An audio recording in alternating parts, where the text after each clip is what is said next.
감히 애비도 없는 게? 싸늘한 조롱이 상견례 자리에 울려 퍼졌습니다. 우리 아들은 하층민이랑은 급이 다릅니다. 예비 사돈의 오만한 한마디에 딸의 얼굴은 하얗게 질렸지만 엄마 경숙은 오히려 희미하게 웃고 있었죠. 그들은 몰랐습니다. 자신들이 내뱉은 말이 20년 전 끔찍한 비극의 방아쇠를 당기게 될 줄은 말이죠. 이제부터 어머니 경숙이 예비 사돈의 인생을 뿌리째 흔드는 잔인한 심판이 시작됩니다. 오늘도 사연 끝까지 함께 해주세요. 경숙은 동이 트기도 전에 잠에서 깨어나 어둠이 채 가시지 않은 거실로 향했습니다. 딸의 상견례 날인 오늘 불을 켜고 마주한 거울 속 자신의 얼굴은 설렘보단 긴장으로 뻣뻣하게 굳어 있었죠. 한복이 촌스럽지는 않나? 어젯밤 몇 번이고 다림질에 칼날처럼 날이 선 한복을 다시 한번 단정하게 매만졌습니다. 그때 방문이 조심스럽게 열리며 딸 다연이 환한 얼굴을 내밀었습니다. 화사한 원피스를 차려입은 모습이 꽃처럼 예뻤어요. 다연은 경숙을 바라보고 방긋 웃으며 물었습니다. 엄마, 준비 다 됐어? 우와, 우리 엄마 오늘 진짜 멋있다. 딸의 칭찬에 경숙은 그제야 입가에 힘을 주어 희미한 미소를 지었습니다. 우리 딸이 더 예쁘지. 세상에서 제일 예뻐.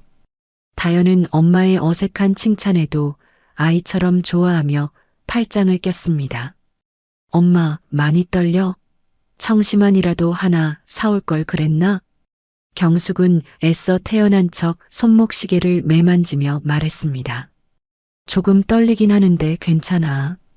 우리 다연이 남자친구 부모님 뵙는 자리인데 잘해야지. 하지만 경숙의 속은 이미 천갈래 만갈래로 복잡했습니다. 이름 모를 불안감이 심장을 쿵쿵 무겁게 짓눌렀죠. 두 사람은 나란히 지하철에 올랐습니다. 덜컹거리는 열차의 진동을 느끼며 경숙은 창밖으로 빠르게 스쳐 지나가는 풍경에 시선을 고정했습니다. 유리창에는 불안에 잠식된 자신의 얼굴이 겹쳐 보였습니다. 괜찮을 거야. 그냥 평범한 상견례일 뿐이야.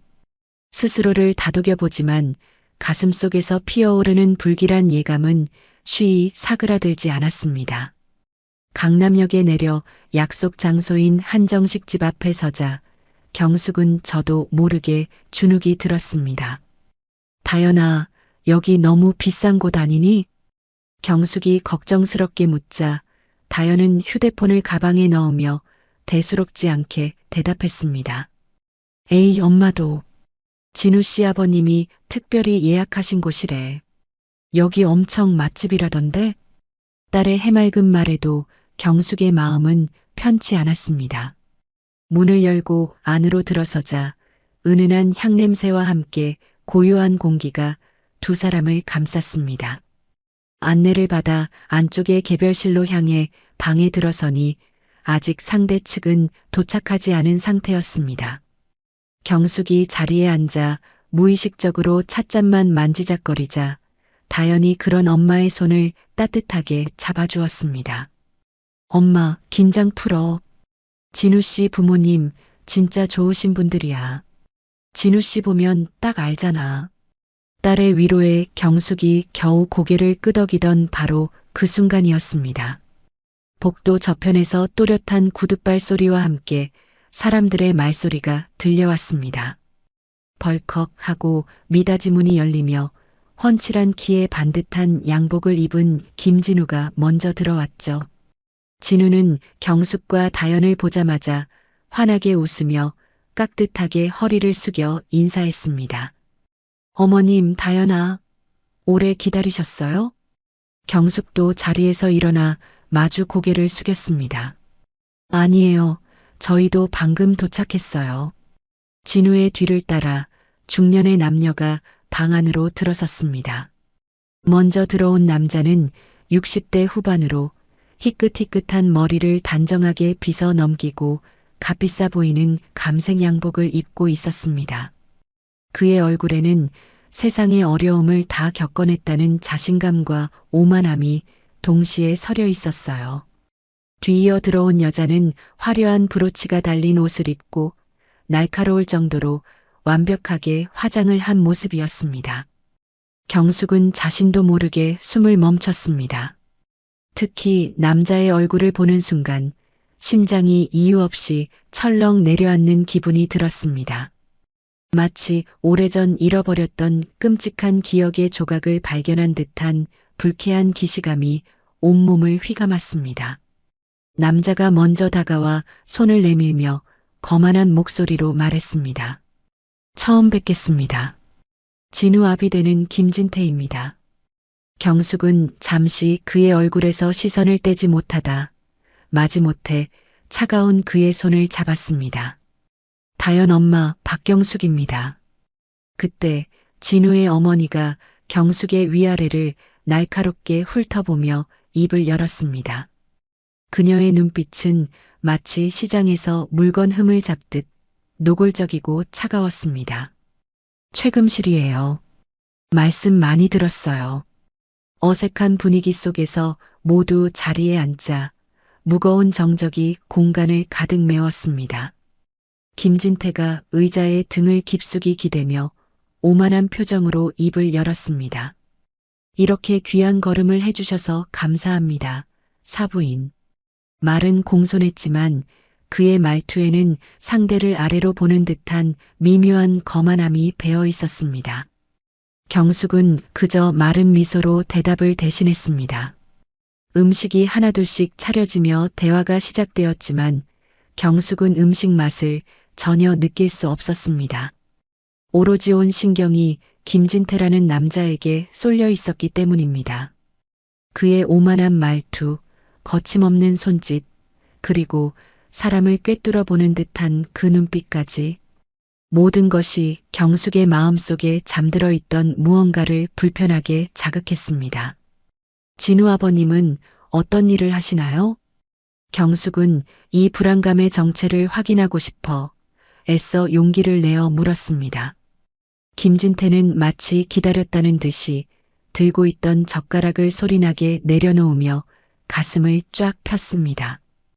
평생을 건설 현장에서 흙먼지 마시며 살았죠. 대한건설에서 오래 있었습니다. 큰 현장들, 아파트며 빌딩이며 맡아봤죠. 대한건설. 그 네 글자가 경숙의 귓가에 박히는 순간 세상의 모든 소리가 멎는 듯 했습니다. 그 순간 땡그랑 경숙의 손에 들려있던 숟가락이 사기 그릇에 부딪히는 소리가 방 안의 정적을 날카롭게 깨뜨렸습니다. 모두의 시선이 경숙에게로 향했죠. 김진태는 그런 경숙을 잠시 쳐다보더니 이내 별일 아니라는 듯 자신의 경력을 계속 늘어놓기 시작했습니다. 제가 맡았던 현장들은 아마 이름만 대면 다들 아실 겁니다. 그는 거만하게 말을 이었습니다. 강남 한복판에 우뚝 솟은 가장 높은 빌딩도 제 작품이고 저 신도시 아파트 단지도 제가 올린 겁니다. 경숙은 아무 대답도 할 수 없었어요. 그저 젓가락을 쥔 손에 힘을 주어 분노를 삭일 뿐이었습니다. 최금실이 그런 경숙의 표정을 읽었는지 찻잔을 들며 한마디 거들었습니다. 우리 남편이 바로 대한건설의 신하 그 자체였어요. 그때 김진태가 냅킨으로 입가를 닦아내며 결정적인 말을 내뱉었습니다. 특히 현장 안전관리는 제 전문 분야였죠. 그때는 제 말 한마디면 모든 게 해결됐습니다. 안전관리. 그 단어가 경숙의 심장을 그대로 관통하는 기분이었습니다. 온몸의 피가 차갑게 식는 것 같았죠. 마침 그때 다영과 진우가 자리에서 일어났습니다. 저희 잠시 화장실 좀 다녀오겠습니다. 두 사람이 방을 나가자 문이 닫히는 소리와 함께 방 안의 공기가 완전히 달라졌습니다. 지금까지의 화기애애한 분위기는 거짓말이었던 것처럼 차갑고 날선 기운만이 남았죠.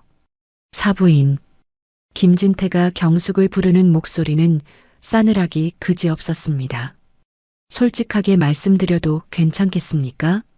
그녀는 천천히 고개를 끄덕이며 대답했어요. 네, 편하게 말씀하세요.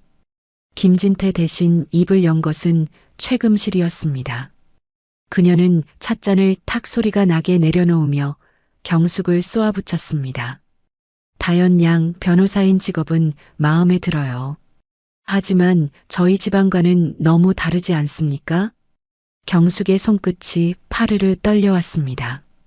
하지만 지고 싶지 않았습니다. 어떤 면에서 저희가 다르다는 말씀이십니까? 김진태가 기다렸다는 듯이 말을 받았습니다. 그의 입에서는 칼날 같은 말들이 쏟아져 나왔죠. 애비 없이 자란 아이 아닙니까?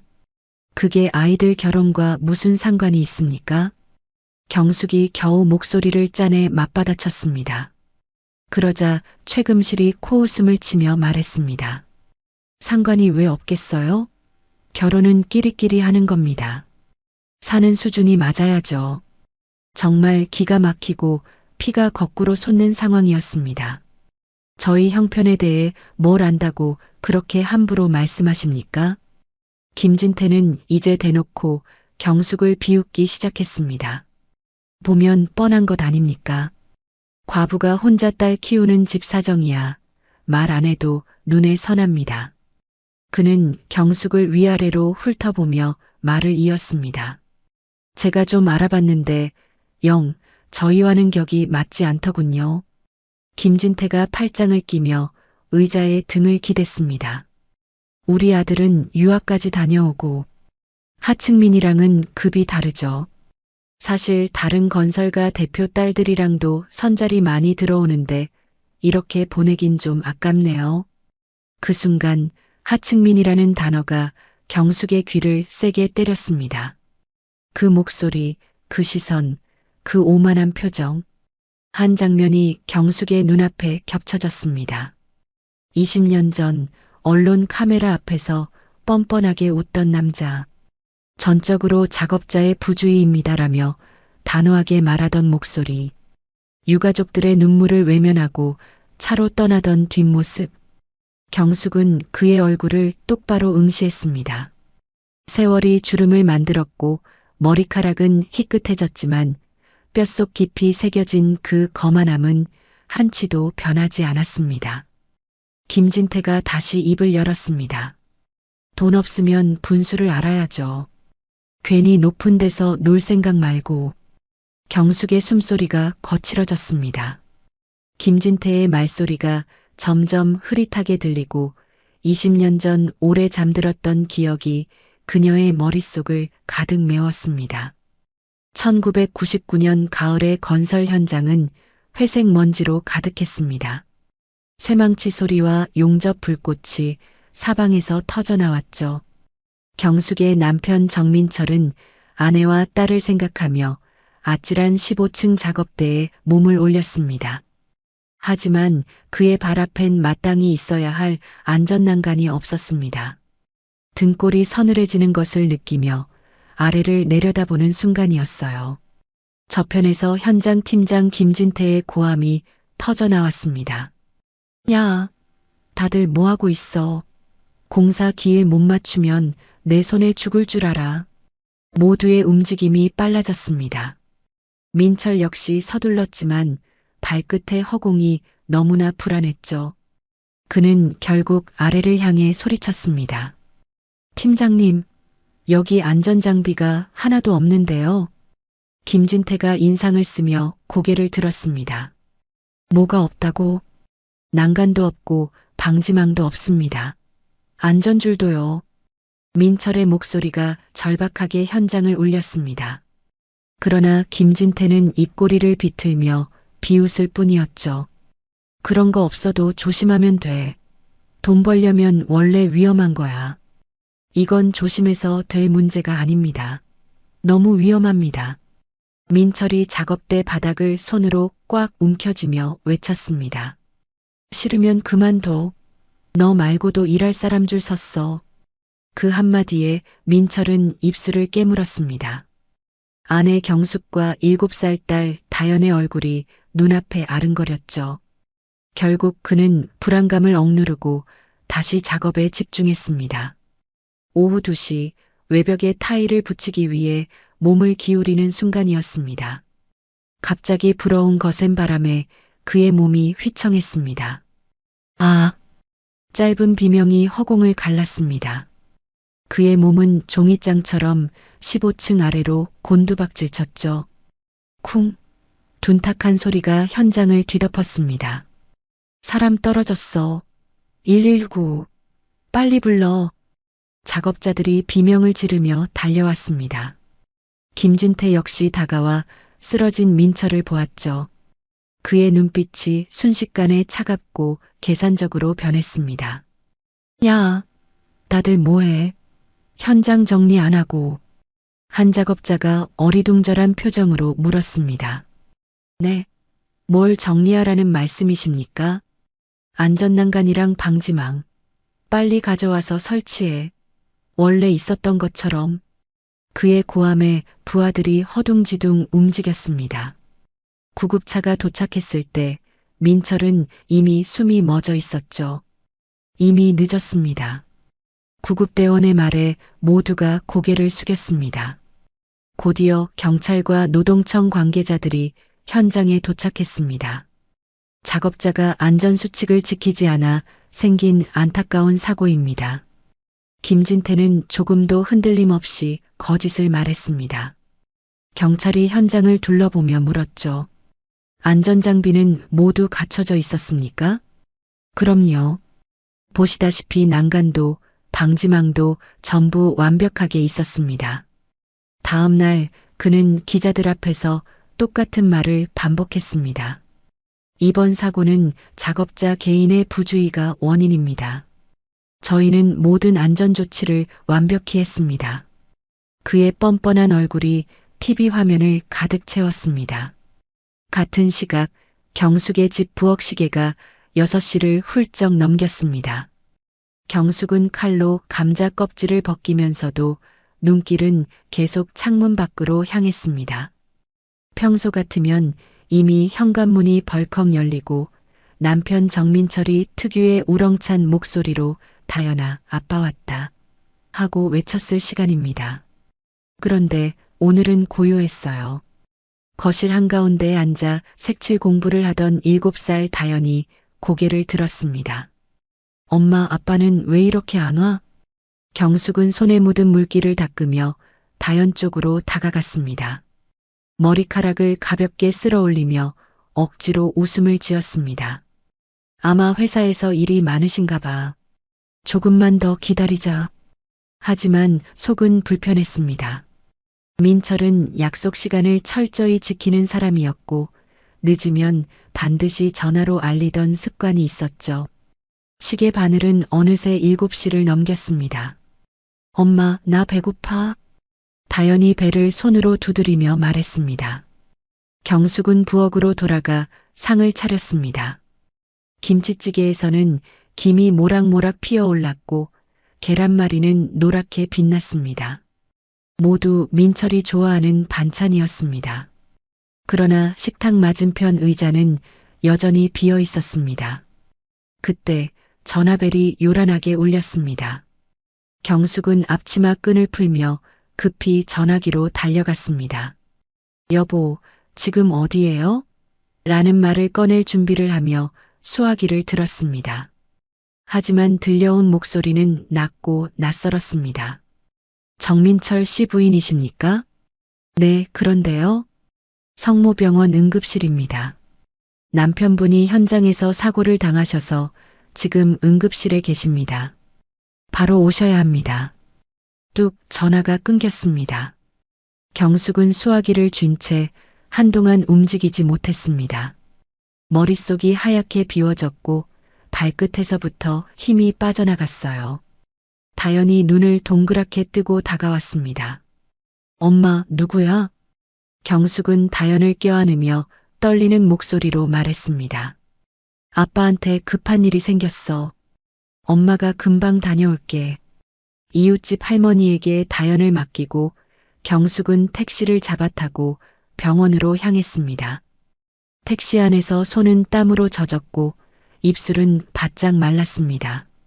병원 복도는 소독약 냄새가 가득했고 형광등 불빛은 차갑게 내려앉았습니다.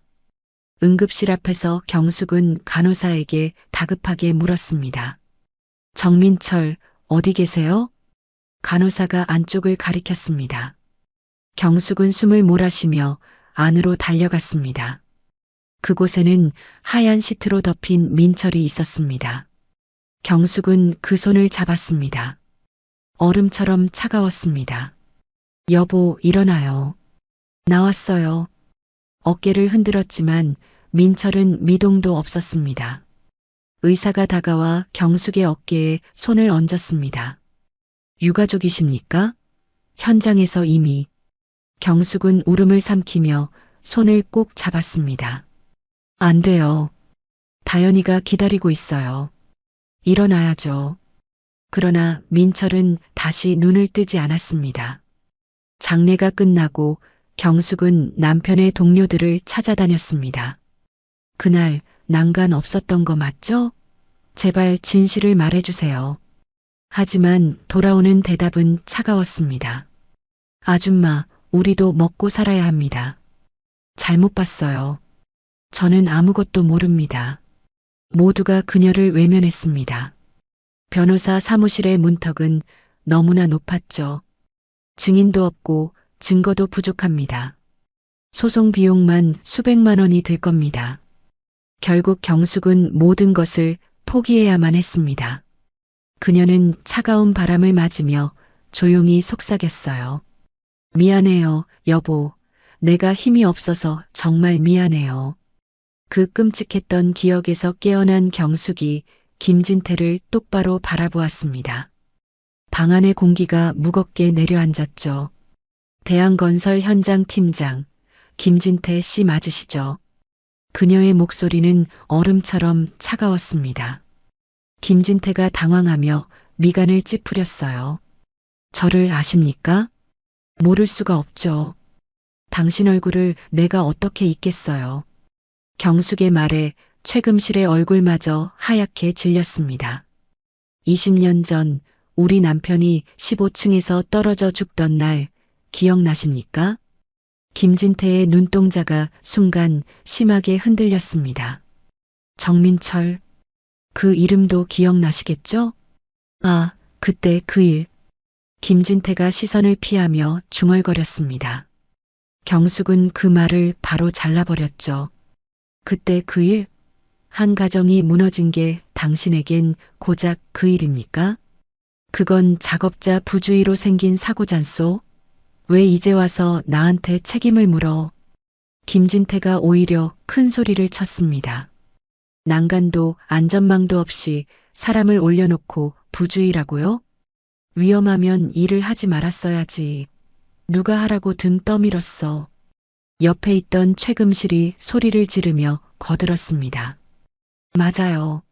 지난 일을 왜 이제 와서 들먹여요? 증거 있어? 경숙은 최금실을 날카롭게 쏘아봤습니다. 사고 나자마자 안전장비 설치해서 덮어버린 건 기억 안 나시나 보죠? 그건 현장 정리였소. 언론에서 오해하면 곤란하니까. 김진태가 단호하게 대답했습니다. 정말이지 조금도 변하지 않은 모습이었어요. 당신 때문에 내 딸이 20해를 아버지 없이 살았습니다. 그게 왜 내 탓이야? 자기가 떨어져 죽은 걸.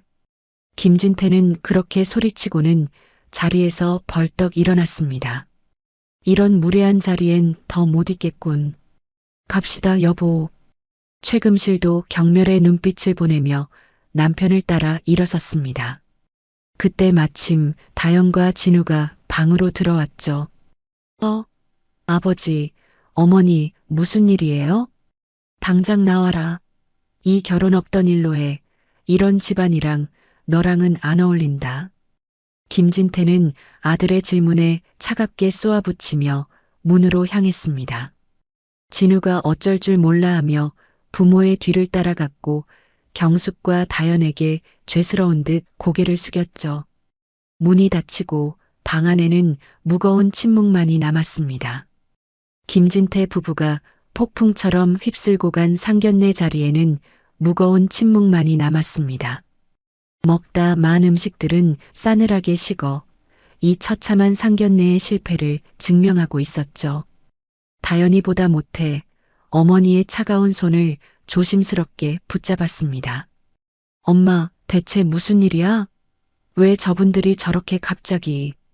경숙은 대답이 없었습니다. 그녀의 시선은 굳게 닫힌 문에 못 박혀 있었죠. 그 눈에는 아직도 활활 타오르는 분노가 담겨 있었습니다. 집에 가서 이야기하자. 경숙이 겨우 내뱉은 한마디는 무척이나 차가웠어요. 아니, 지금 이야기해줘. 이대로 집에 가면 저 답답해서 잠도 못 잘 것 같아. 엄마. 다연이 거의 울먹이며 매달렸습니다. 경숙이 천천히 고개를 돌려 딸을 바라보았습니다. 그녀의 눈가에 팬 깊은 주름이 오늘따라 더욱 슬퍼 보였죠. 지금은 아니야. 일단 나가자. 그 단호한 한마디에 다연은 더 이상 아무것도 물을 수 없었습니다. 두 사람은 계산을 마치고 식당을 나왔습니다. 밤거리에 두 사람의 발걸음 소리만이 또박또박 공허하게 울려 퍼졌죠. 지하철에서도 집으로 걸어오는 길에서도 모녀는 한마디도 하지 않았습니다. 경숙의 얼음장 같은 표정이 다연의 모든 질문을 막아서고 있었습니다. 집에 도착하자마자 다연은 그대로 자기 방으로 들어가 버렸어요. 그날 이후로 며칠이 흘렀습니다. 다연은 애타는 마음으로 진우에게 수십 통의 전화와 문자를 보냈습니다. 하지만 그는 마치 세상에 없는 사람처럼 아무런 답이 없었죠. 피가 마르는 것 같은 일주일이 지났을 때였습니다. 갑자기 울리는 벨소리에 다연의 심장이 쿵 하고 내려앉았습니다. 화면에 뜬 김진우라는 이름. 그녀는 떨리는 손으로 급하게 통화 버튼을 눌렀습니다. 진우 씨, 괜찮아요? 왜 이렇게 연락이 안 됐어요? 수화기 너머로 들려온 그의 목소리는 낯설 만큼 낮고 무거웠습니다. 다연아, 미안해. 뭐가 미안해요? 일단 무슨 일인지 말부터 해봐요. 네. 그게 부모님께서. 진우는 한참이나 말을 잇지 못했습니다. 부모님이 뭐라고 하셨는데요? 잠깐의 침묵 후 그는 가장 잔인한 말을 꺼냈습니다. 우리 결혼은 힘들 것 같아. 순간 세상의 모든 소리가 멎는 것 같았습니다. 다연의 얼굴에서 핏기가 사라지고 손끝이 차갑게 식어갔죠. 들고 있던 휴대폰이 금방이라도 떨어질 듯 위태롭게 흔들렸습니다. 네, 그게 갑자기 무슨 말이에요? 왜요? 부모님 반대가 너무 심해. 나도 어쩔 수가 없어. 그의 목소리에는 일말의 싸울 의지조차 느껴지지 않았습니다. 상견례 때 우리 엄마가 혹시 실수한 거 있어요? 제발 말 좀 해줘요, 진우 씨. 아니, 그런 게 아니야. 나도 이유는 잘 몰라. 그냥 안 된대. 정말 무책임하고 비겁한 대답이었습니다. 그럼 우리끼리 만나서 얘기해요. 이건 분명 오해가 있는 거예요.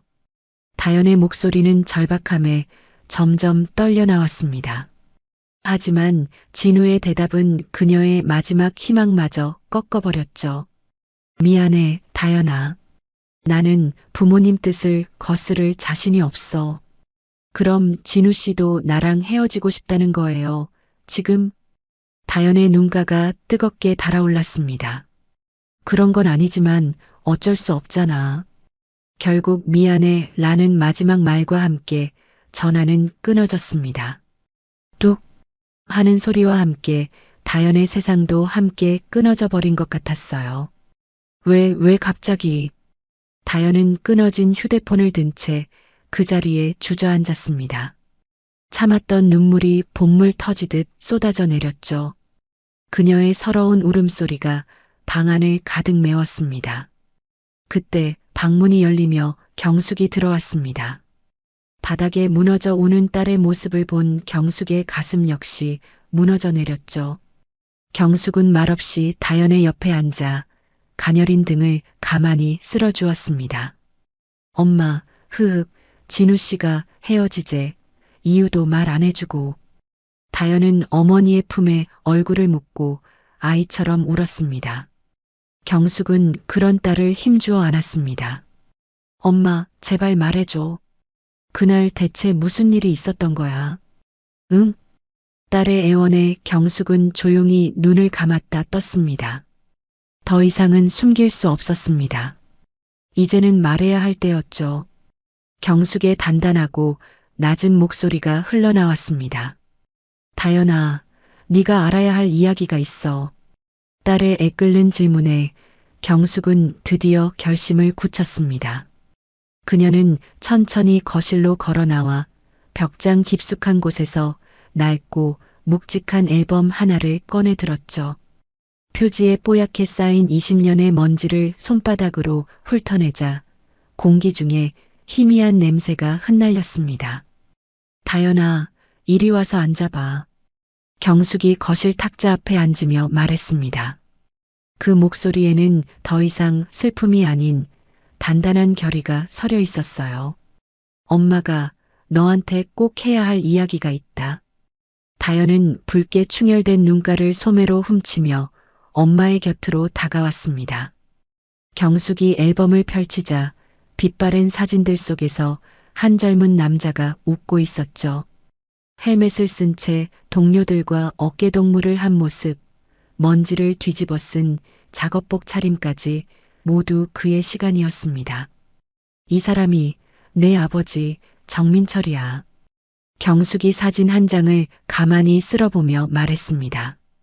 사진 속 남자는 환하게 웃고 있었지만 그 눈빛 깊은 곳에는 고단한 삶의 무게가 어려 있었어요.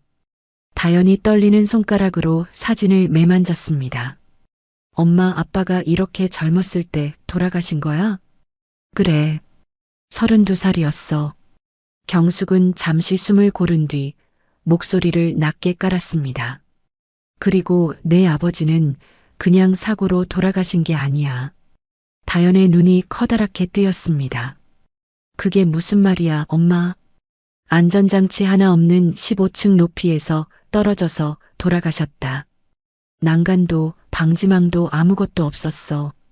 경숙의 목소리가 분노로 가늘게 떨려왔습니다. 그녀는 앨범 사이에 끼워두었던 누렇게 변한 신문 조각을 꺼냈습니다. 건설 현장 작업자 추락사 안전불감증이 부른 인재라는 자극적인 제목이 박혀 있었죠. 이것 좀 봐. 신문에는 뭐라고 쓰여 있는지.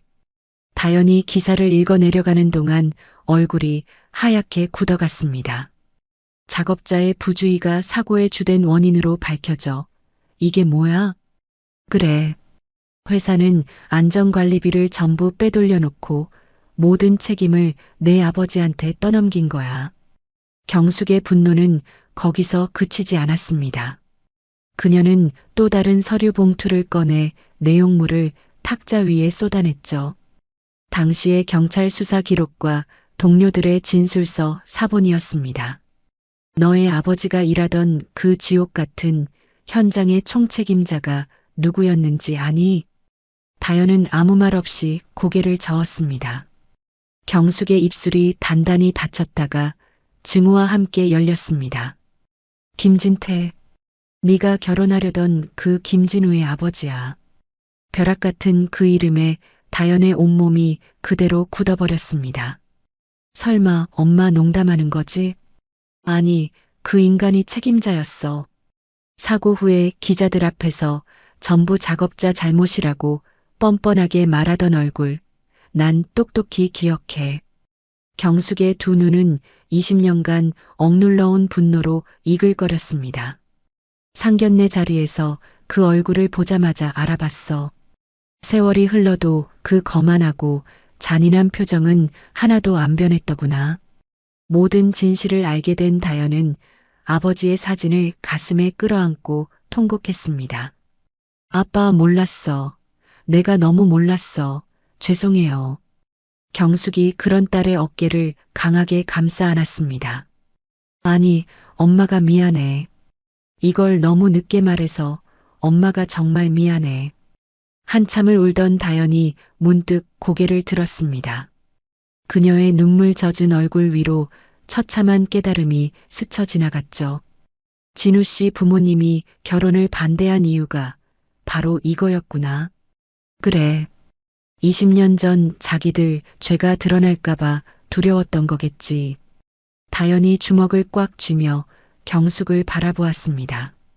엄마, 그럼 우리 이제 어떻게 해야 돼? 다연의 질문에 경숙은 기다렸다는 듯 단호하게 대답했습니다. 진실을 밝혀야지. 내 딸 변호사잖아. 그 말에 다연의 눈빛이 순식간에 달라졌습니다. 슬픔과 혼란으로 가득 찼던 눈에 매서운 빛이 돌기 시작했죠. 아빠 사건, 공소시효는 지났어도 다시 파헤치자는 거지? 그래. 진짜 책임자들이 죗값을 치르게 만들어야 한다. 다연은 깊게 숨을 들이마셨습니다. 좋아, 엄마. 어쩌면 내가 변호사가 된 건 바로 오늘을 위해서였을지도 몰라. 그때 경숙이 품 안에서 은색 봉투 하나를 더 꺼냈습니다. 은행 로고가 선명한 통장이었죠. 다연아, 사실 엄마한테 모아둔 돈이 좀 있어. 돈? 갑자기 웬 돈이야? 너 몰래 경매 공부해서 악착같이 번 돈이야. 소송 비용은 걱정하지 마. 다연의 눈이 휘둥그레졌습니다. 엄마가 경매를 했다고? 그래. 언젠가 이런 날이 올 줄 알고 이 악물고 모았어. 경숙이 통장을 탁자 위에 탁 소리나게 올려놓으며 그녀의 기억은 남편이 죽고 난 뒤로 흘러들어갔습니다. 남편이 떠나고 세상에 오직 어린 딸과 단둘이 남겨졌던 바로 그 시절이었죠. 그녀의 생존을 위한 투쟁은 그때부터 시작되었습니다. 새벽 4시 지긋지긋한 어둠 속에서 경숙은 번쩍 눈을 떴습니다. 알람이 울리기도 전이었지만 그녀의 몸은 이미 고된 하루를 시작할 준비를 마친 상태였어요. 남편 없는 세상에서의 아침은 언제나 이렇게 소리 없이 찾아왔습니다.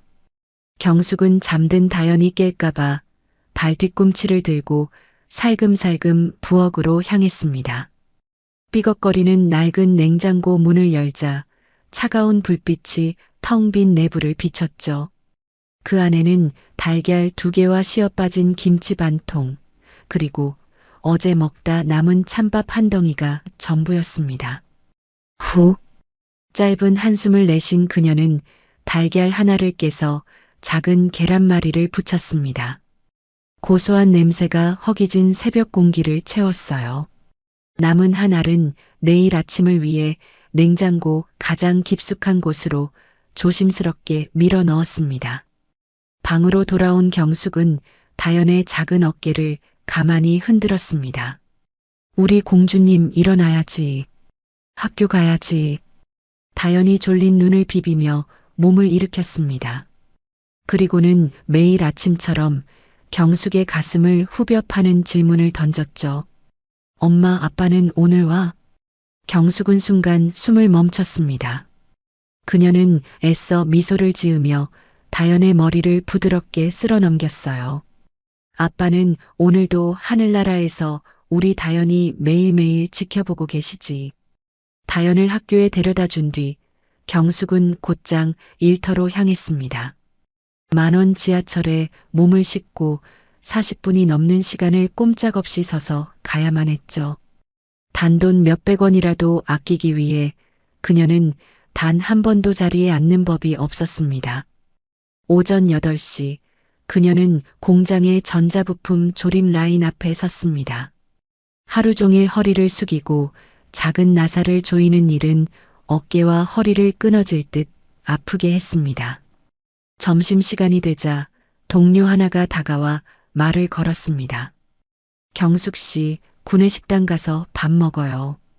오늘 제육볶음 나온대요. 경숙은 싸늘하게 식은 도시락 뚜껑을 열며 웃어 보였습니다. 아니에요. 저는 이게 더 편하고 맛있어요. 먼저들 드세요. 오후 6시 퇴근과 동시에 그녀의 두 번째 일이 시작되었습니다. 시내의 한 오피스텔 건물 청소였죠. 밤 11시까지 무거운 진공 청소기를 끌고 층계를 오르내렸습니다. 아줌마, 여기 화장실 휴지가 다 떨어졌잖아요.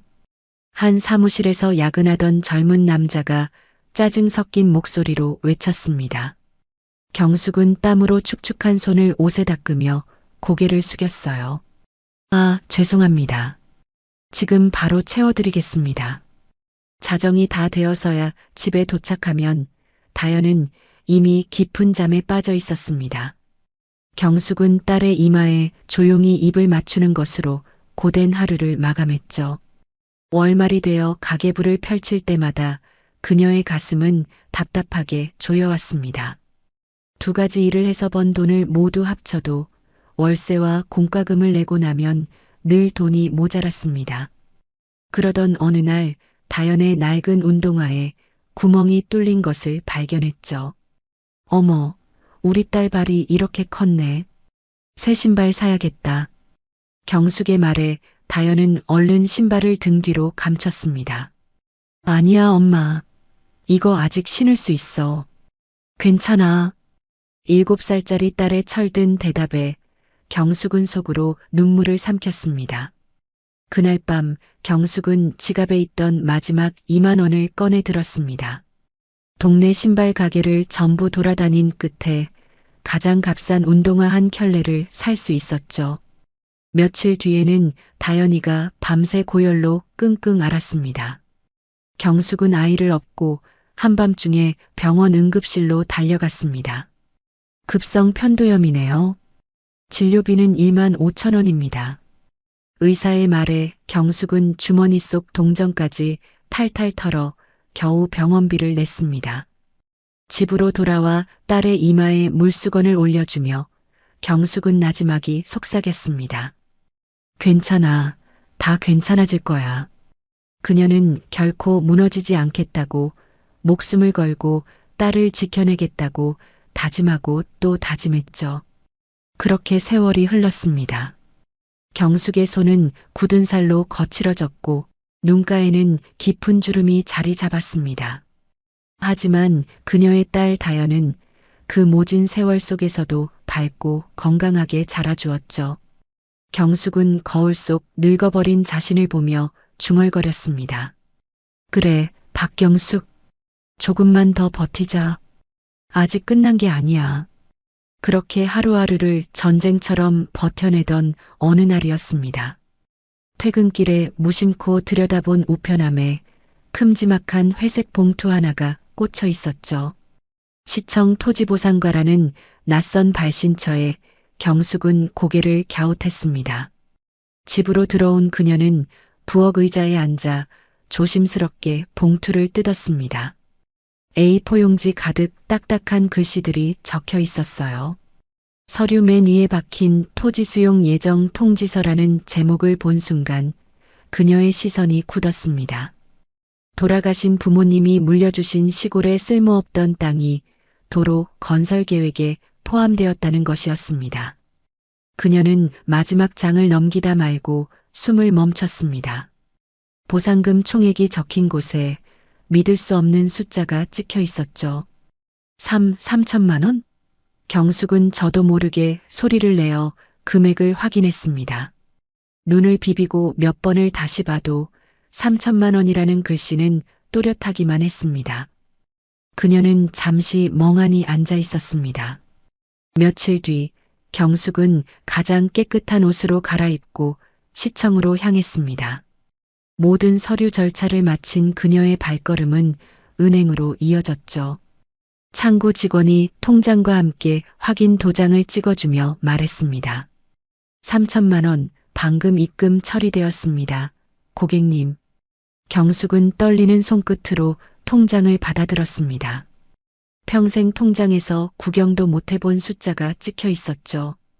그 순간 어깨를 짓누르던 무거운 짐이 조금은 가벼워지는 기분이었습니다. 다현아, 엄마 왔다.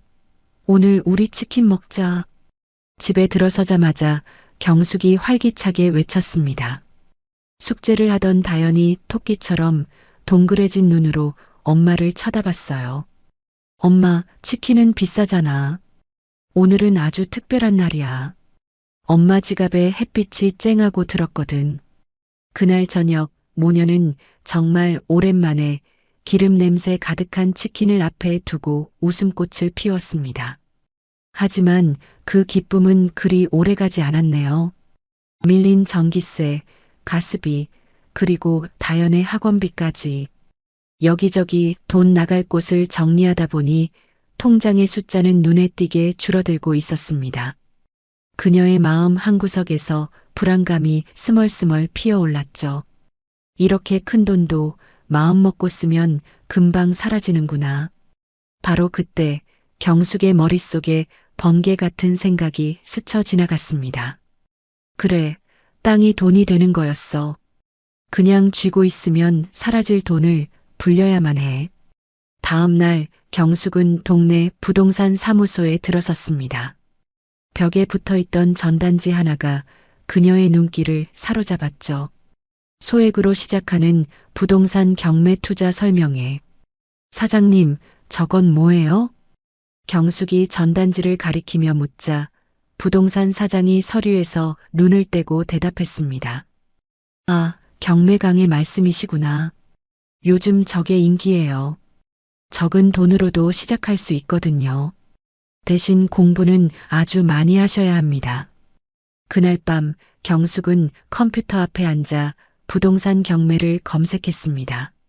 화면 가득 성공 사례와 어려운 법률 용어들이 쏟아져 나왔죠.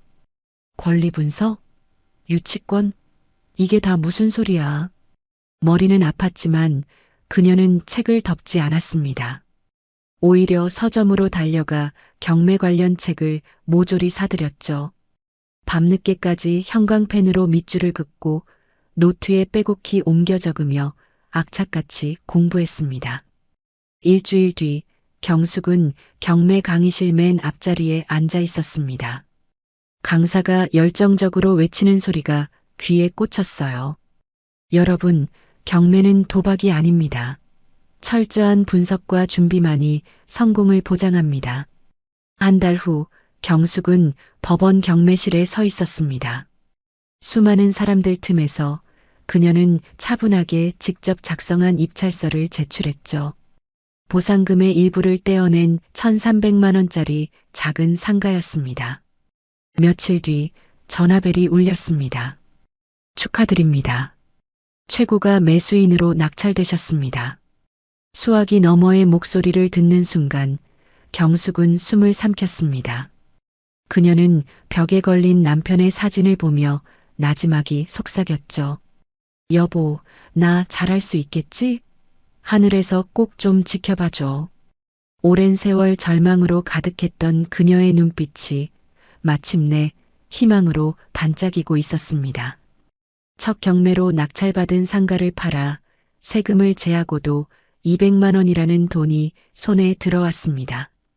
그날 밤 경숙은 낡은 부엌 의자에 앉아 한참 동안 통장을 들여다보았죠. 땀 흘려 공부한 시간이 처음으로 결실을 맺는 순간이었습니다. 그래, 이제 시작이야. 그녀는 조용히 중얼거렸습니다. 책상 위는 각종 부동산 시세표와 법원 공고문으로 가득했어요. 경숙은 밤이 깊어가는 줄도 모르고 다음 목표물을 분석하기 시작했습니다. 두 번째 도전은 작은 아파트였습니다. 6달 뒤 그녀는 500만 원의 수익을 올렸죠. 거실로 나온 다연이 책상에 산더미처럼 쌓인 서류를 보며 말했습니다. 엄마, 요즘 엄마 책상은 완전 사무실 같아. 경숙이 환하게 웃으며 대답했습니다. 우리 딸만 공부하는 게 아니거든. 엄마도 매일 시험 치는 기분으로 하고 있어.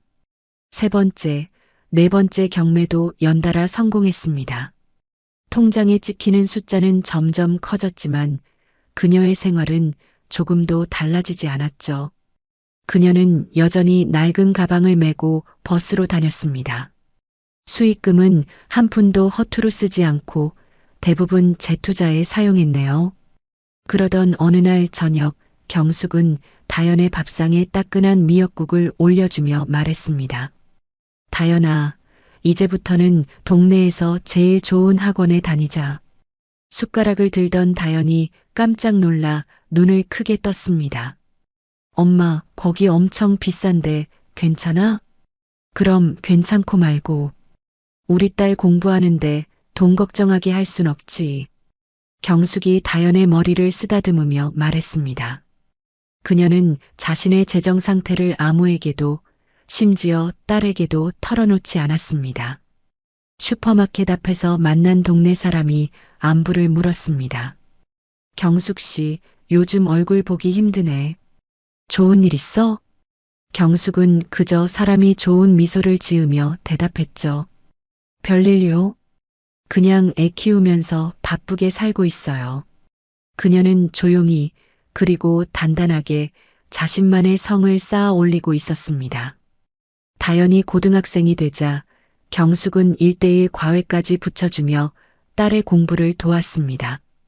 엄마, 나 때문에 너무 무리하는 거 아니야? 소파에 앉아 쉬던 다연이 걱정스럽게 물었습니다. 경숙은 시원한 물 한 잔을 건네며 단호하게 말했죠. 너는 공부만 생각해. 나머지는 전부 엄마 몫이야. 어느 저녁 경숙은 거실 한쪽에 놓인 남편의 사진 앞에 조용히 앉았습니다. 사진 속 민철은 20년 전 모습 그대로 환하게 웃고 있었어요. 여보, 우리 다연이 정말 훌륭하게 잘 자라고 있어. 당신 딸 아니랄까봐 마음도 어찌나 고운지. 그녀는 사진을 한참 동안 바라보다 나지막이 덧붙였습니다. 당신 목까지 내가 더 노력해서 세상에 꼭 필요한 사람으로 키워낼게. 대학 입시를 앞둔 어느 날 다연이 불쑥 말했습니다. 엄마, 나 법학과에 가고 싶어? 경숙이 놀란 눈으로 딸을 바라봤습니다. 법학과? 갑자기 왜? 변호사가 될 거야. 힘없고 억울한 사람들 편에 서서 싸워주는 그런 변호사. 그 순간 경숙은 가슴 깊은 곳에서 뜨거운 것이 울컥 차오르는 것을 느꼈습니다. 아비 없이 자란 딸이 아비의 한을 풀어주려는 듯한 꿈을 꾸고 있었으니까요. 그래, 우리 딸, 엄마가 끝까지 밀어줄게. 내 꿈, 엄마랑 같이 꼭 이루자. 경숙은 딸을 힘껏 끌어안았습니다. 대학에 들어간 다연은 정말 무섭게 공부에 매달렸습니다. 다연아, 친구들이랑 여행도 좀 가고 그래. 젊을 때 실컷 놀아야지. 경숙의 걱정 어린 말에 다연은 웃으며 대답했습니다. 엄마, 나는 지금이 제일 재밌어. 법전 파고드는 게 여행보다 신나. 로스쿨에 진학한 뒤 다연은 무료 법률 상담 동아리에서 활동했습니다. 어느 날 한 중년 여성이 찾아와 억울함을 토로했죠.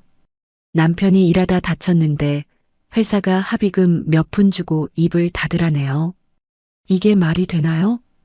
그 사연을 듣는 순간 다연은 자신도 모르게 펜을 쥔 손에 힘을 주었습니다. 며칠 밤을 새워 사건을 분석한 그녀는 모의법정에서 직접 변론을 맡게 되었죠. 처음에는 떨리던 목소리였지만 점차 힘을 얻어갔습니다. 재판이 끝나자 상담을 왔던 여성이 다연의 손을 잡고 눈물을 글썽였습니다.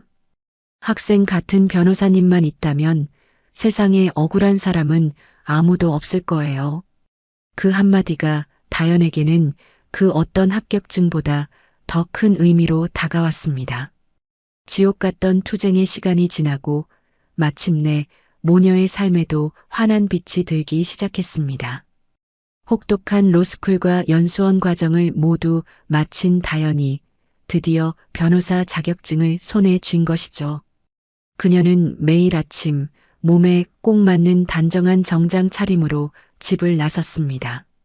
다녀오겠습니다. 서류철이 든 가방을 메고 현관을 나서는 딸의 뒷모습을 경숙은 자랑스러운 눈으로 바라보았습니다. 이 순간을 위해 지난 20년간 달려온 것만 같았죠. 그녀는 다연의 넥타이를 살짝 매만져주며 말했습니다. 아이고, 우리 딸 변호사님 출근하시네. 정말 기가 막히다. 기가 막혀. 다연이 쑥스러운 듯 웃으며 어머니의 손등을 가만히 잡았습니다. 엄마 아니었으면 나 여기까지 절대 못 왔어. 다 엄마 덕분이야. 그렇게 몇 달이 지난 어느 날 저녁이었습니다. 현관문이 열리고 퇴근한 다연이 들어섰는데 그 표정이 평소와는 조금 달랐어요. 뭔가 좋은 일이 있는 사람처럼 얼굴에 들뜬 기운이 가득했습니다. 다연아, 오늘 무슨 좋은 일 있었어? 얼굴에 웃음꽃이 폈네. 저녁을 준비하던 경숙이 묻자 다연은 잠시 눈을 피하며 머뭇거렸습니다. 이내 수줍은 미소와 함께 입을 열었죠. 엄마, 나 좋아하는 사람이 생겼어. 국자를 들고 있던 경숙의 손이 허공에서 그대로 멈췄습니다. 딸이 연애를 한다는 기쁨과 어딘가 모를 서운함이 동시에 밀려왔네요. 좋아하는 사람? 어떤 사람이길래 우리 딸 얼굴이 복숭아처럼 빨개졌을까? 같은 법무법인에서 일하는 선배 변호사야. 김진우 변호사님이라고. 다연이 행복한 표정을 감추지 못하고 덧붙였습니다. 정말 성실하고 따뜻하고 나한테 정말 잘해줘. 경숙은 국자를 내려놓고 딸의 옆에 앉았습니다. 그녀는 다연의 손을 꼭 잡아주었죠. 그래. 착한 사람이면 됐다. 네가 행복하다면 엄마는 그걸로 충분해. 그날 이후 다연의 입에서는 진우 씨 이야기가 떠나지 않았습니다. 계절이 한번 바뀌고 두 사람의 관계가 더욱 깊어진 어느 일요일 오후였죠. 다연이 유난히 진지한 얼굴로 경숙의 곁에 앉았습니다. 엄마, 나 드릴 말씀이 있어. 경숙은 직감적으로 중요한 이야기라는 것을 눈치챘습니다. 그래, 어디 한번 말해봐. 우리 결혼을 생각하고 만나고 있어. 경숙의 호흡이 순간 멎는 것 같았습니다. 결혼을? 응. 진우 씨가 엄마한테 정식으로 인사드리고 싶대. 다연이 경숙의 손을 두 손으로 감싸며 말했습니다. 경숙은 잠시 멍하니 딸을 바라보다 이내 환한 웃음을 지었죠. 그래, 당연히 만나봐야지. 좋은 일인데. 그럼 다음 주 일요일에 상견례 하는 거 어때? 좋다. 장소는 정했고? 응. 호텔 뷔페로 예약할까 생각 중이야. 경숙은 마음속으로 분주하게 계획을 세우기 시작했습니다. 오랜만에 차려입고 나가야 하는 자리에 어떤 모습을 보여야 할지 고민이 되었죠. 그 진우 씨 부모님은 어떤 분들이시니? 아버님은 건설회사에서 오래 일하시다 퇴직하셨대. 어머님은 평생 주부셨고, 건설회사라는 단어가 들리는 순간 경숙의 가슴이 서늘하게 내려앉았습니다. 남편의 마지막 모습과 겹쳐지는 그 단어가 불길하게 느껴졌기 때문이죠. 하지만 애써 불안감을 누르며 아무렇지 않은 척 다시 물었습니다. 아버님 성함이 뭐라고 했지? 김진태. 어머님은 최금실이셔. 김진태. 그렇게 상견례에서 끔찍한 악연과 다시 마주하게 된 것이었습니다. 그날의 기억에서 깨어난 경숙이 다연을 바라보는 눈빛은 그 어느 때보다 강렬했죠. 이 돈으로 내 남편의 억울함을 풀고 세상이 호락호락하지 않는다는 걸 보여주자. 다연이 눈물을 닦고 힘차게 대답했습니다. 응, 엄마. 이번에는 절대로 지지 않을 거야. 두 사람은 서로의 손을 강하게 맞잡았습니다. 그 순간 거실의 공기는 슬픔이 아닌 뜨거운 결의로 가득 찼습니다. 진실을 밝히겠다는 딸의 결심은 20년간 멈춰있던 경숙의 시간을 격렬하게 다시 흐르게 만들었습니다. 다음 날부터 다연은 마치 전쟁에 나서는 장수처럼 본격적으로 사건의 심장부를 파고들기 시작했죠. 법원 기록 보관소의 퀴퀴한 먼지 속에서 20년 전의 서류들을 캐냈고 낡은 인명부를 뒤져 아버지의 동료들을 수소문했습니다. 처음에는 모두가 두려움에 입을 닫았습니다. 다 지난 일을 왜 이제 와서 들춥니까? 우리도 먹고 살아야지요. 허름한 선술집에서 만난 작업반장은 손사래를 치며 그녀를 외면했죠.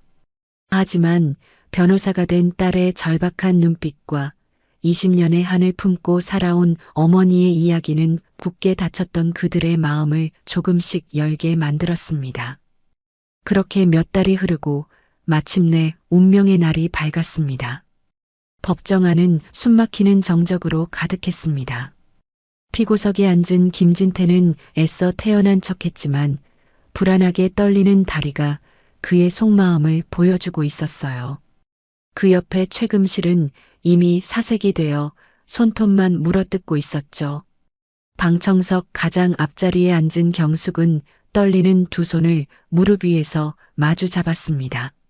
마침내 다연이 증인석에 김진태를 향해 몸을 돌렸습니다. 두 사람의 시선이 허공에서 차갑게 부딪혔습니다. 증인. 20년 전 대양건설 한빛 아파트 신축 공사 현장의 총책임자, 현장 팀장이었죠. 다연의 목소리는 얼음장처럼 차갑고 단단했습니다. 김진태가 헛기침을 한번 하더니 마지막 남은 오만을 끌어모아 답했죠. 그렇죠. 당시 현장에서 발생한 정민철 씨의 추락사에 대해 증언해 주십시오. 몇 번을 말해야 알아듣는 거요? 안타까운 사고였어요. 본인 부주의로 안전수칙을 지키지 않아 일어난 일이지. 그 뻔뻔한 대답에 방청석 여기저기서 낮은 탄식이 흘러나왔습니다. 다연은 조금도 흔들리지 않고 다음 서류를 꺼내 들었죠. 법정 스크린에 20년 전에 낡은 안전점검 보고서가 나타났습니다. 사고 당일 오전에 작성된 보고서입니다. 모든 안전설비 이상 없음, 항목 옆에 증인의 서명이 있군요. 직접 하신 서명 맞습니까? 물론이죠. 내가 직접 현장을 돌며 확인하고 서명했으니 틀림없지. 그렇다면 증인은 지금 15층 외벽 작업 구간의 안전난간과 추락 방지망 역시 완벽하게 설치되어 있었다고 법정에서 증언하시는 겁니다.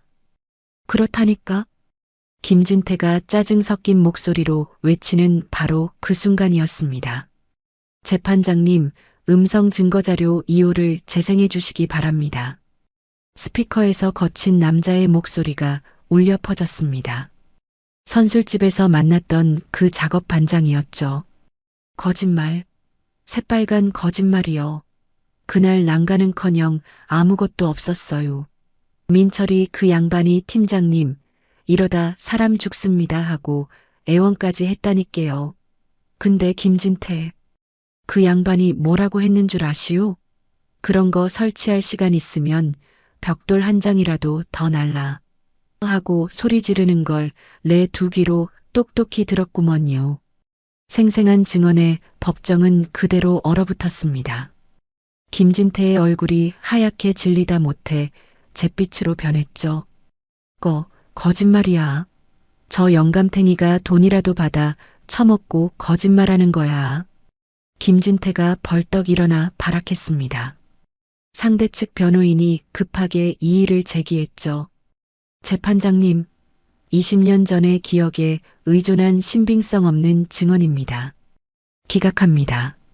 증언 청취를 계속합니다. 재판장의 엄한 목소리가 모든 소음을 끊었습니다. 다연은 무너져가는 그를 차갑게 응시하며 마지막 증거를 꺼내 들었습니다. 이번에는 회계장부였어요. 증인은 안전설비에 예산을 아끼지 않았다고 했습니다. 하지만 이 장부를 보시죠. 다연이 펜으로 스크린의 한 부분을 가리켰습니다. 안전관리 예산 수천만 원이 업무 추진비라는 정체불명의 이름으로 빠져나간 기록이 선명했죠. 안전난간 설치비 500만 원, 추락 방지망 구매비 800만 원, 모두 아버지가 돌아가시기 몇 주 전에 집행되었어야 할 돈입니다. 그런데 이 돈 어디로 갔습니까? 아, 여기 영수증이 있군요. 강남 룸살롱, 임원 회식비 1,300만 원. 증인의 서명과 함께요. 모든 것이 끝났습니다. 김진태는 억소리도 내지 못하고 그대로 의자에 주저앉았습니다. 경숙은 떨리는 손으로 입을 막았습니다. 20년 전 변호사에게 문전박대당했던 그날의 서름이 북받쳐 올랐죠. 제 딸이 아비의 한을 품고 자란 딸이 칼날 같은 진실로 악인의 심장을 꿰뚫고 있었습니다. 뜨거운 눈물 한 방울이 주름진 뺨을 타고 흘러내렸어요. 다연은 김진태에게서 시선을 거두고 재판장을 향해 몸을 돌렸습니다. 재판장님, 이것은 단순 사고가 아닙니다. 비용 절감을 위해 노동자의 목숨을 하찮게 여긴 명백한 기업살인입니다. 피고들에게 법의 가장 엄중한 심판을 내려주시길 바랍니다.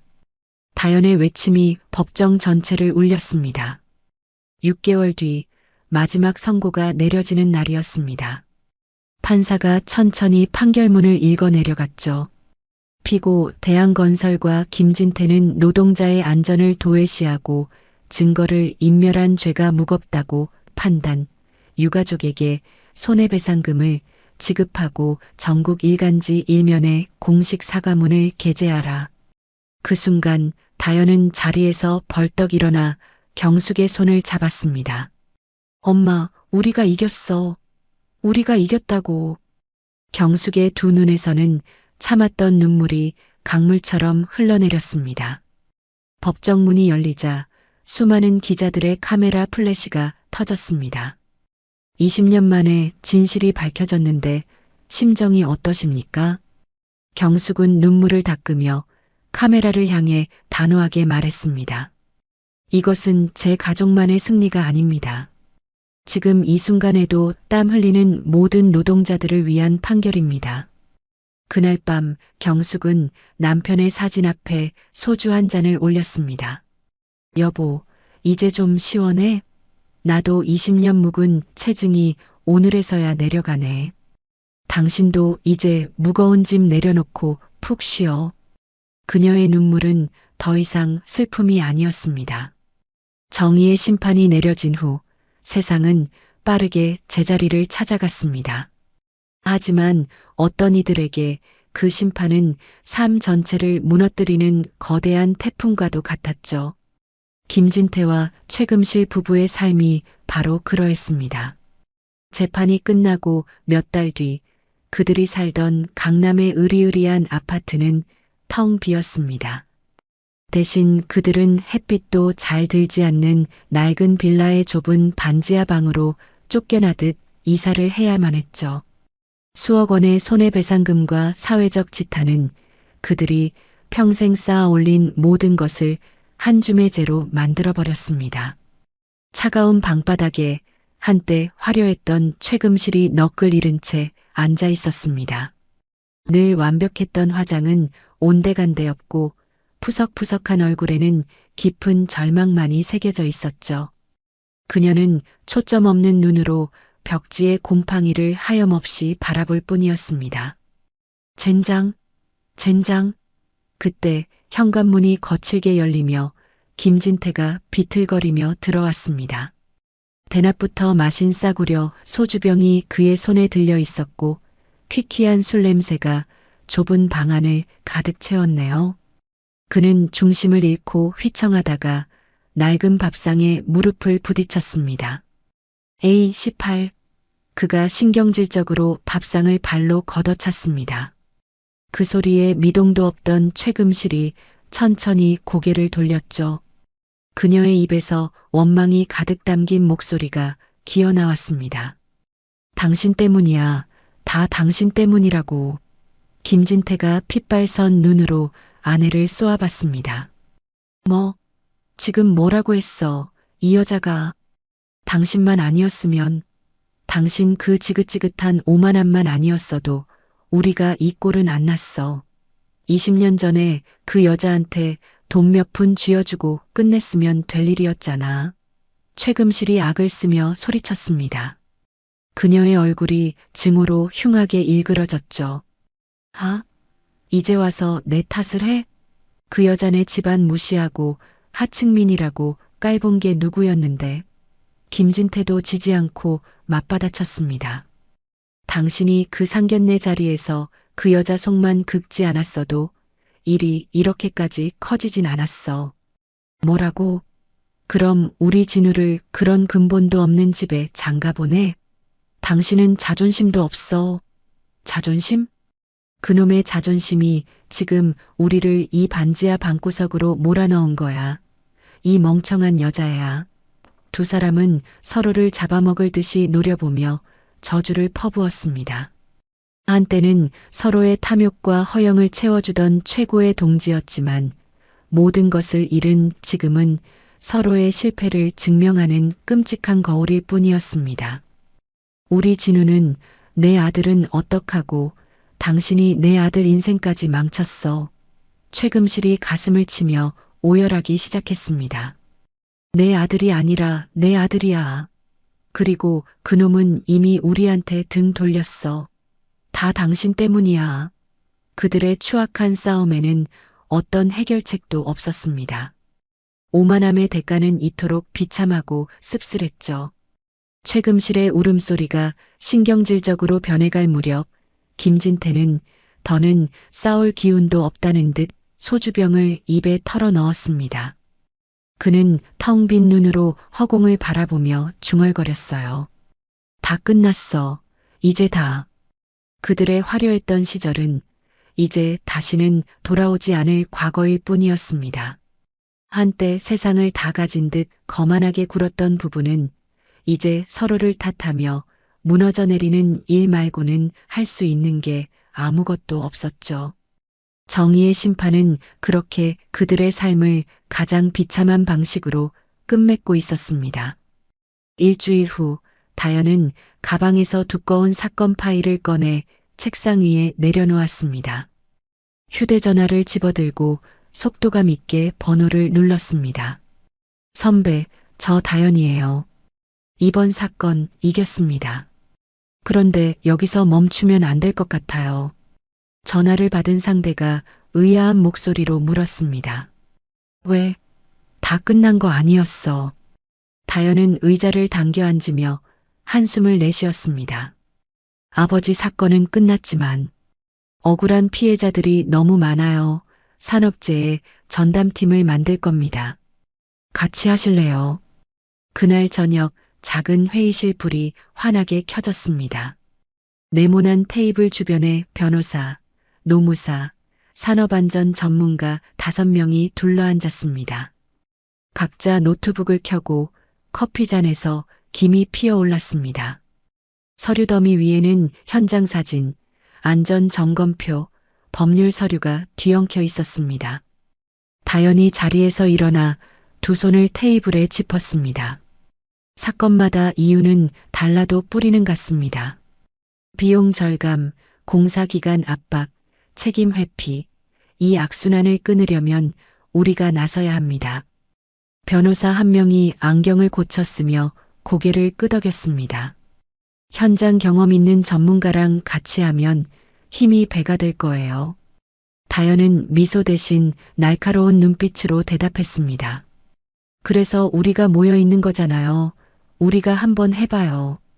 회의실 공기는 묵직했지만 모두의 눈빛 속에는 결심이 서려 있었습니다. 서류를 넘기는 소리와 키보드 두드리는 소리가 밤늦도록 이어졌습니다. 이틀 뒤 다연은 회색 하늘 아래 펼쳐진 부두에 발을 내렸습니다. 바람이 불 때마다 선박 부품들이 덜그럭거리는 소리가 들렸습니다. 조선소는 사고 이후로 유령선처럼 조용했고 먼지가 바람에 날려 그녀의 눈가를 스쳤습니다. 변호사님, 이쪽으로 오세요. 사고 현장입니다. 현장 관리자가 녹슨 철문을 끄르륵 소리를 내며 열었습니다.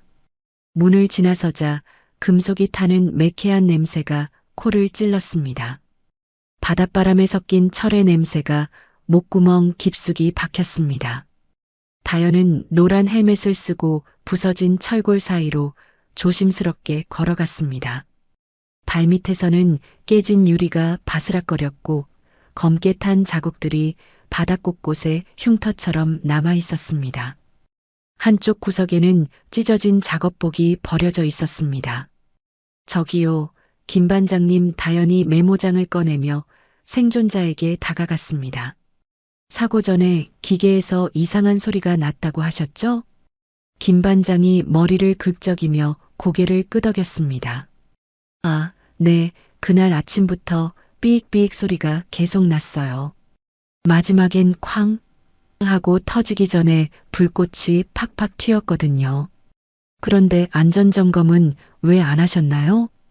다연이 펜을 톡톡 두드리며 물었습니다. 김 반장이 웃음을 씁쓸하게 지었습니다. 점검? 그런 거 없었어요. 회사에서 빨리빨리 일만 하라고 했지. 언제 점검 시간을 줬나요? 며칠 후 법정 안은 숨막히는 긴장감으로 가득했습니다. 다연이 목격자 진술서와 두꺼운 장비 결함 보고서를 재판부 앞에 내려놓았습니다. 상대편 변호사가 벌떡 일어서며 소리쳤습니다. 재판장님, 이건 명백한 작업자 과실입니다. 안전수칙을 지키지 않은 노동자들 탓이에요.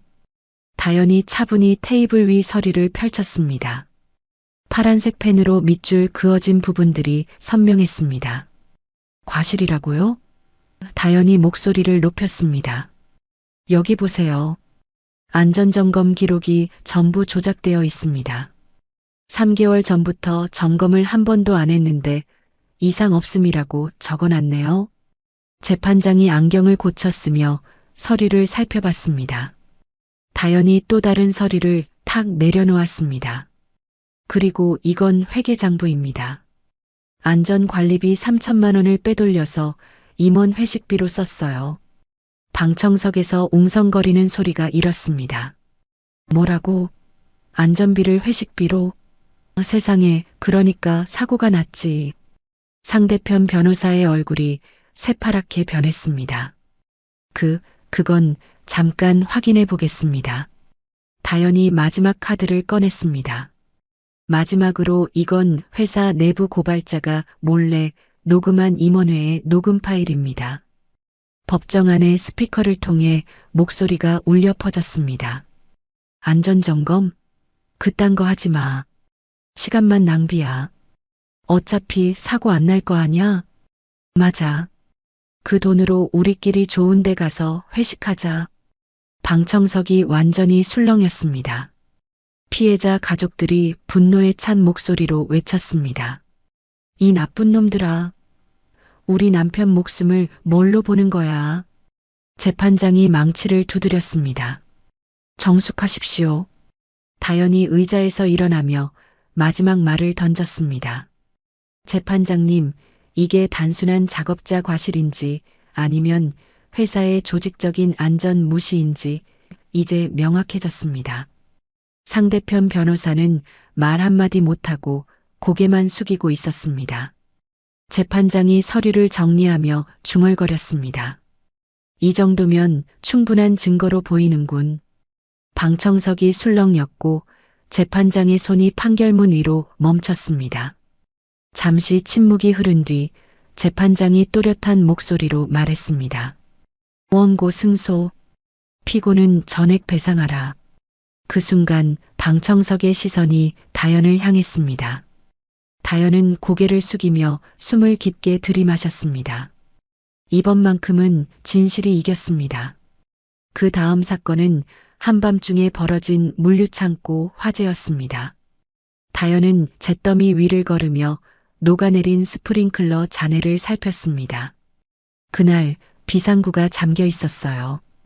우리 애가 거기서. 한 어머니가 울음을 참으며 다연의 소매를 붙잡았습니다. 다연은 그 손을 꼭 잡았습니다. 걱정 마세요. 꼭 밝혀내겠습니다. 조사 끝에 드러난 건 충격적이었습니다. 창고 소유주가 보험금을 노리고 소방 점검 보고서를 조작했던 겁니다. 법정에서 다연은 영상 자료를 재생했습니다. 화면 속에는 연기 속에서 비상구 문을 두드리는 노동자들의 모습이 그대로 담겨 있었습니다. 방청석에서는 탄식이 터져 나왔습니다. 이게 과실입니까? 아니면 살인입니까? 다연의 목소리에 판사의 손이 서류 위에서 멈췄습니다. 다연의 사무실 책상 위에는 하루가 멀다 하고 새로운 사건 서류가 쌓였습니다. 농촌 비닐하우스에서의 열사병 사망, 고층 외벽 청소 중 추락, 공장의 유독가스 중독. 하루하루가 싸움의 연속이었습니다. 경숙도 딸 곁에서 부지런히 움직였습니다. 진술은 제가 같이 준비해 드릴게요. 힘드시면 잠깐 쉬시죠. 경숙이 유가족에게 따뜻한 차를 내밀며 말했습니다. 그 따뜻함 덕분에 피해자 가족들은 불안 속에서도 버틸 수 있었습니다. 전국에서 사건 의뢰가 몰려오자 다연은 지방 출장까지 마다하지 않았습니다. 차창 밖으로 스쳐가는 풍경 속에서 그녀의 눈빛은 변함없이 날카로웠습니다. 봄날 오후 다연은 한 판결문을 손에 들고 사무실 문을 열었습니다.